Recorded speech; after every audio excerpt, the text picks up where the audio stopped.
My advice to you is trust yourself. You came to this profession for a reason. You're going to be good at it. Trust the kids. Let them lead you down the right path. Build relationships. You're going to see these same kids for many years, and many of them.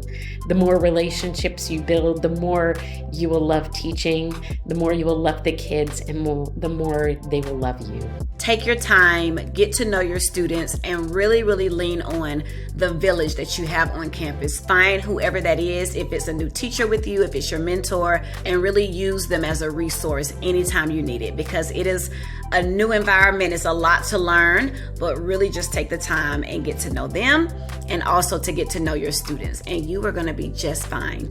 My piece of advice would be the same piece of advice that I received my first year in teaching, which is to take it one day at a time.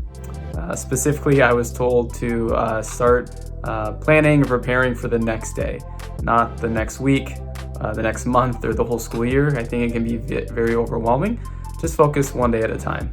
My advice: you may have heard all through school how important relationships are with your students, but what you may not have learned is how important they are with your team. Your team are your people. Invest in those relationships. They will pay out dividends and make the whole experience of teaching so much more rewarding. Invest in your team. You are going to be okay. I know it can be nerve-wracking starting the first year of teaching, but don't let that detract from the fact that you're about to embark on some of the most meaningful and purposeful work that you've done so far.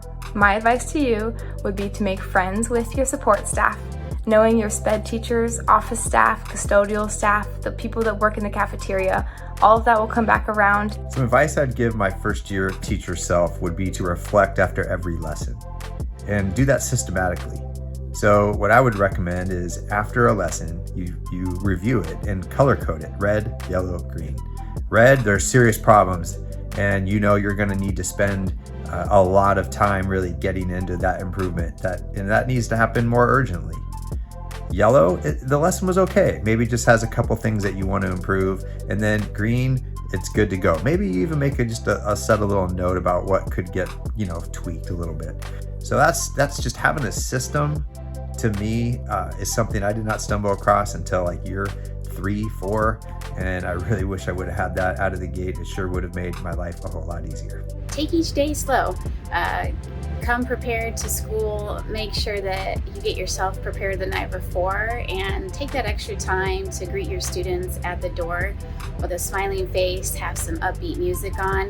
It really helps create that environment where your students want to thrive and want to come into your classroom and hang out before class starts. Take the time to really, really, really get to know your students. So if that takes 1 or 2 weeks going through real life examples, or if you're elementary, how do I walk to the restroom? How do I sit down with in my centers, whether in middle and high school? What are the expectations in this classroom?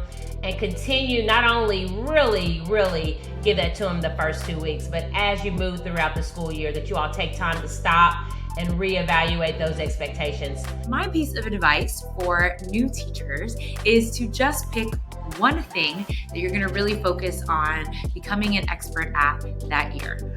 Oftentimes you have like 10 things that you're really trying to improve because you want to be a wonderful educator, and it's just too much. So pick one thing, and every year you start to add one more thing, and as the years go on, you become an expert in different ways, but every year you're just focusing on one thing. 3 things in your first year. Number 1, greet them at the door. Every single day, greet them at the door. Do whatever you can to be at that door greeting students, showing them unconditional love, how you're showing up for them, pre-correcting each and every day. Never get away from that, whatever you can do. Number 2, show up. Even though you're tired, even though it feels like you've got a lot coming at you, show up. Show up to events. Show up to where the students are for things that are after school or during the year, because they'll remember it. And then number 3, and this might be most important, there's literally been research done on this. It is a natural up and down.